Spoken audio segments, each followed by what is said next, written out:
Hello, everybody. Welcome back to the channel. On this very, very cold and snowy day here, I was out this morning, and I was driving to the shops.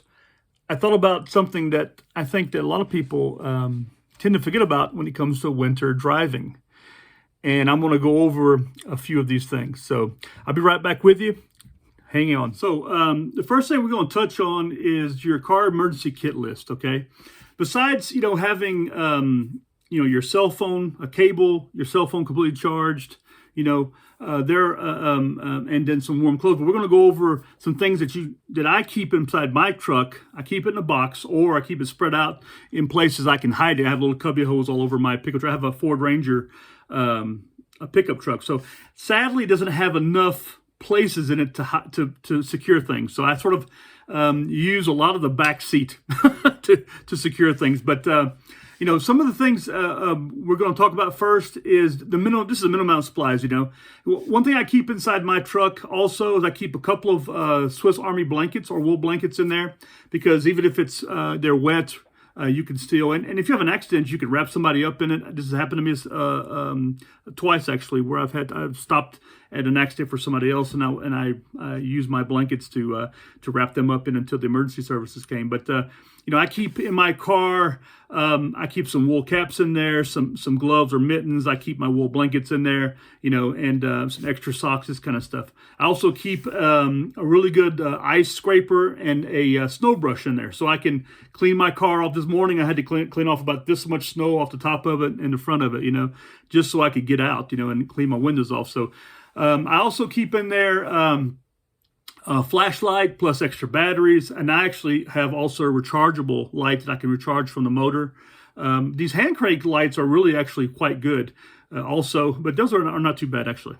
In my toolkit, I have a toolkit with me, but I keep in there some jumper cables, because you never know. The thing is that you never know if you're going to come across somebody else with a problem. You can't expect them to have all of the that they need in their vehicle. So it's important that you have what you need in yours. So I keep a good set of jumper cables in mine, just in case I need them from somebody else. Someone stops long. I've seen that happen before, where there was a guy, actually, he and his buddies had come back from skiing. They were stopped on the side of the road in their little Volkswagen van. There were actually a couple of Germans, and several cars had gone by, but no one had jumper cables with them. So I was coming up the mountain and came across them, and I was able to jump them off and get them, and so they can get going. It was really funny because they were in a standard vehicle and they didn't know how to just push it down and let it jump off itself. They didn't know how to do that. So I thought it was a little funny, because something I grew up with, because, in redneck Louisiana, we're always having these kind of problems, Something else I keep is a really good first aid kit in my car, which by law here, you're supposed to have a really good first aid kit in your car, plus reflective vests and this kind of stuff. So these are things that we're required to have, in the vehicle. I keep water, several bottles of water in my car, because you never know when you're going to need some water, even if it comes to your car's overheating or something. So I keep fluids, this kind of stuff, in the vehicle, just in case. A bottle of oil. These little things like here, I keep, like I said, I have a box with some things in it, if I need it, I pull it out. The problem I had, and is I had them in the back of my truck in a nice waterproof box, and it got wet. I don't know how, but the water got into it. So I had to take everything out, had to dry it all out, and I had to do this twice, because I thought that was a problem with me, because I actually put a new like a rubber guard around it, so when I closed it, it would hold on, but the humidity was getting in, so I don't know how. But anyway, keep bottled water and this kind of stuff. Multi-tool, I keep my Leatherman in there. I keep a knife, this kind of stuff, just in case I need it, and I also have a folding snow shovel in there, and a regular shovel. Road flares or reflective warning triangles. Here, by law, you're supposed to have warning triangle, but I also do keep some of these little they're battery operated flares that you can put them on the ground, and they can guide traffic around. I have 4 of those actually. And I keep windshield cleaner in there because it always tends to run out. I have a couple of bags of windshield cleaner in there. and you never know when it's going to run out. Some extra supplies I keep in there for really, really cold, and I'm prepared for all this also. I also keep, now, some people, you can put a bag of sand in your vehicle. It also helps with a little bit of weight, especially if it's a little lighter in the back of your car and you have rear-wheel drive, you don't have the motor back there. So to put a bag of sand in there, or even some non-clumping kitty litter, But I also keep some bags of sand, of salt. Now, of course, a lot of people cry about that because it's dangerous, all this there. But look, if you're in a situation and you need to get out, salt, that'll work also. So, and of course, like I said, a collapsible folding shovel and blankets. And you can also put sleeping bags in there also. That's not a problem whatsoever. I also bring food with me because I keep some dehydrated food in the car, and some bars, this kind of stuff, because you never know how long you're going to be in there for. And if I'm out and about in the wintertime, I carry my everyday backpack with me also. So in there, I have some camping stuff in there, even everything from start a fire, this kind of stuff if I need to, I carry a tow strap in the back of my truck because you can't count on someone else having that in their vehicle. So I do keep a tow strap in the back of my truck so I can pull someone else out, or they can pull me out. Used to pull out our postman. She's a lady. I used to pull her out all the time before I used to live, because we used to get several meters of snow every year. And I keep in there, some, like I said, extra suits. And if I'm going if I know I'm going to be out and about, I'll throw some winter boots in there. Okay, it depends on the trip. So other things I carry, of course, I have a fire extinguisher in my vehicle, and I think it's very important to carry a fire extinguisher because you will see on the auto routes, this kind of stuff, people's cars completely burning up from electrical problems, this kind of stuff. But I do keep that in there. Of course, I have all my tools there for fire gauge. Now, for tire gauge. Now, my truck automatically, it has a gauge system built into it also.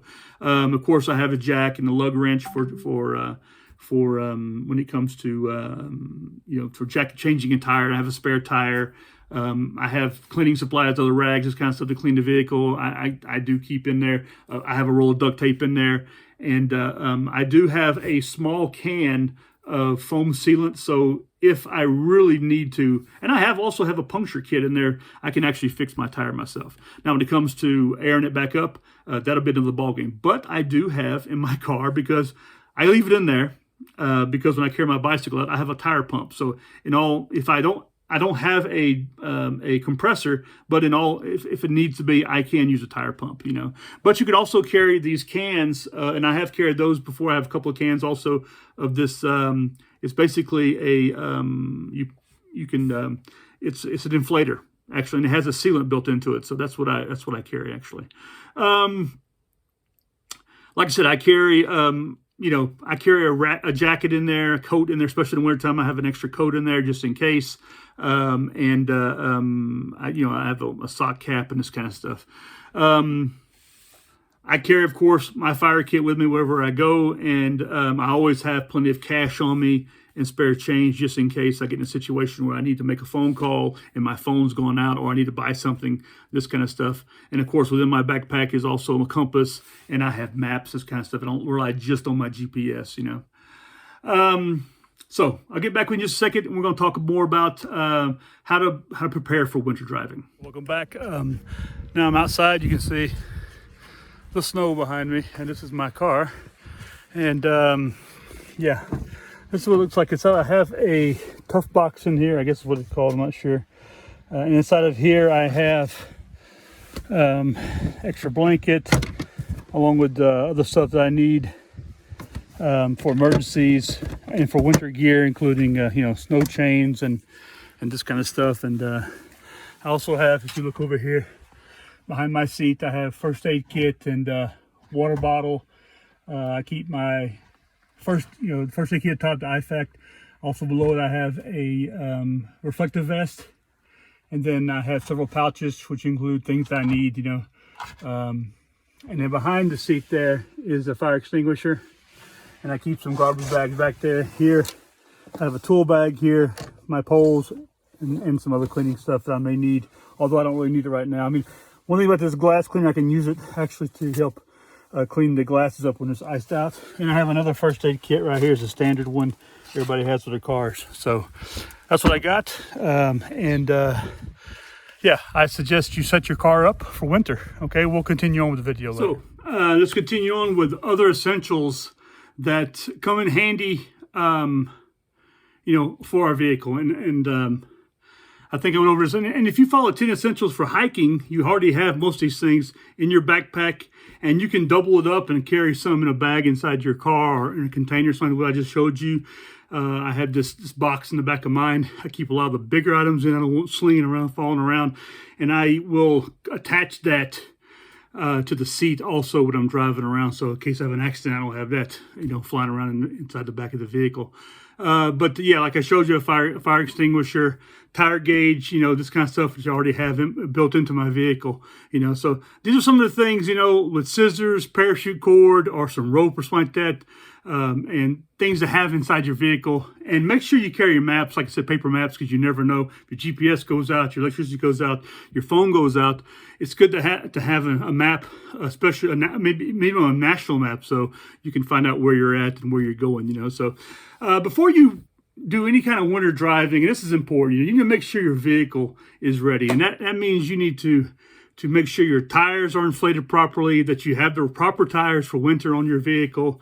You need to keep your gas tanks filled, okay, at all times, and because this also helps avoid the fuel freezing up. I have a diesel, but I've never had any problems here. The temperature doesn't get as cold as that. And if I was up in Alaska, northern Canada, northern Europe, it might be a lot more different, But if you need to travel, do any kind of voyage, make sure you leave a plan, just like you do for anything else, even a hiking trip, and leave that with somebody that so they know the route you're taking, when you're leaving, when you expect to be there. To contact the people ahead of time, what time you expect to be there, and if you don't show up, tell them to listen, call the emergency services. You maybe have had an accident on the route, And if you become stranded in bad weather, don't leave your car. Your car and is a huge target. It's a huge thing, So don't leave it. Something that I would even suggest is add some, have in your kit. You have these reflective vests, you can put them on top of the car, and they can be seen from above by a helicopter, especially if it's a whiteout like that. You can just keep putting them on top of the snow, or you get yourself like a VF-17 panel or some kind of a panel that is reflective, or like I said, these lights. You can put them around the vehicle, and that can transmit and stay awake as much as possible. Because if the emergency services do come, you can strobe them, flash them, whatever. But don't leave your car, because it's a big, first of all, you're safer inside of it. You don't know where something else is at around you. And until the fuel runs out, you can keep it running somewhat and at an idle, and keep you generally warm and protected from the outside elements, as much as possible. Also, make sure that you check the weather ahead of time before you leave, how it's going to be. Like right now, with the weather it is right now, even if I had planned for this weekend, I would question the concept of actually leaving. I mean, it's really coming down out there. We've already have about a foot of snow, I would say, and it's going to get worse. So, and it's actually blowing pretty bad too.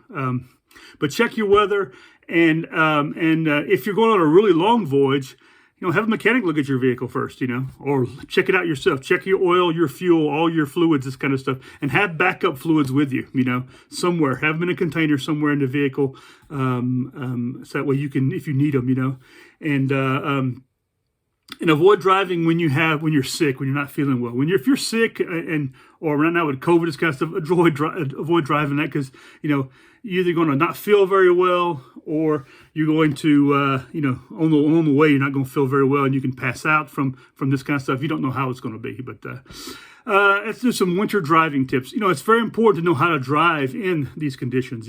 I see a lot of people who do not. I think one of the worst stories, one of the worst things I saw when I first arrived here in Switzerland that winter, as a matter of fact, the family had come up from Germany to visit me and my ex-wife, and we went up into the mountains to do some hiking and stuff in the winter elements, because it was really beautiful above Geneva.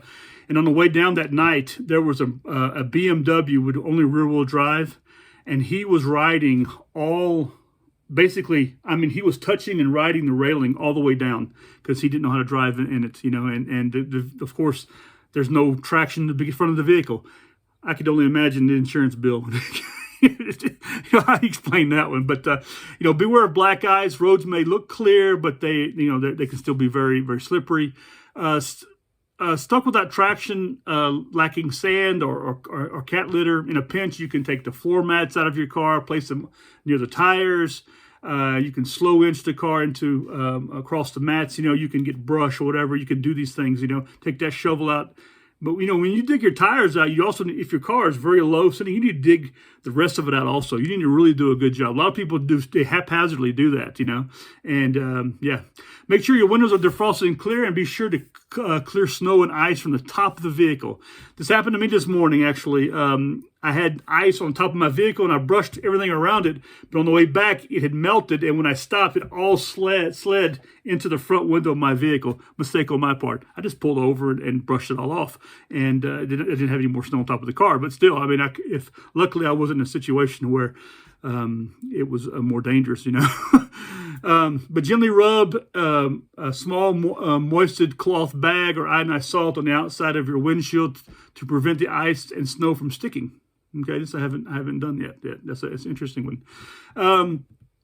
To restore proper windshield wiper blade action, smooth the rubber blades with fine sandpaper to remove any grit and pits. That's another thing. Update your windshield wipers as often as possible, and don't use them if there's ice on your window. Clean that ice off. When you park the car, open up your windshield wipers and keep them out of the snow and ice. And if you have something you can put on the front of your vehicle, put that over the windshield and over the side windows. That way, that way it will not have any ice and snow on your windows in the morning. So you have one less thing you have to clean up.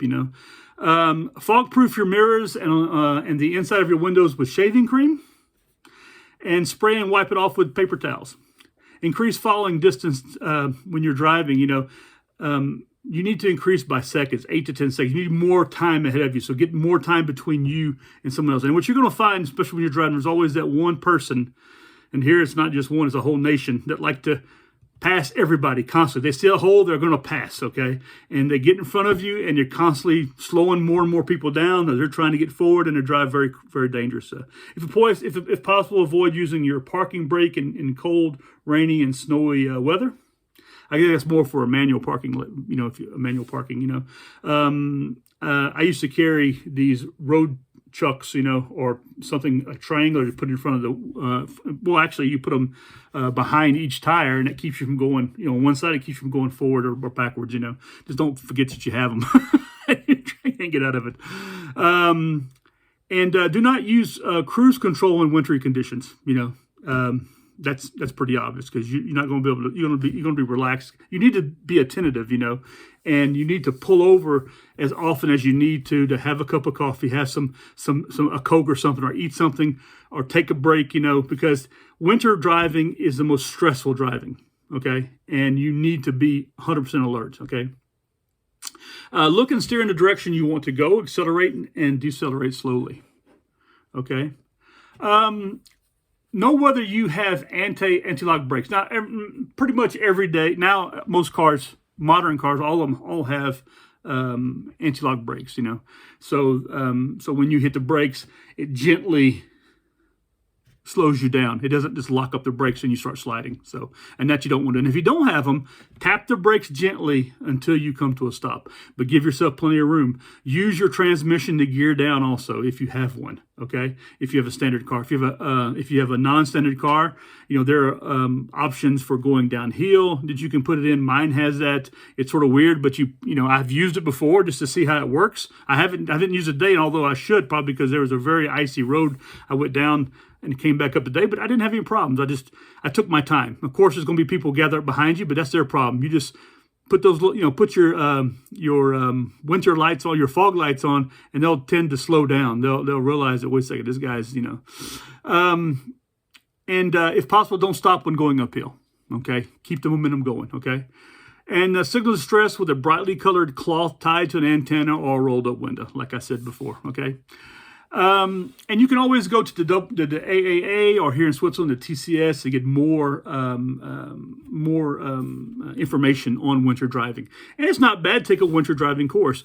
Back in the Army days, every year when I was in Germany, those of us that had license, we had to take winter driving courses. And so it actually was, and so it was actually pretty good. And you get to work on that and get to practice on that in really icy and dangerous conditions.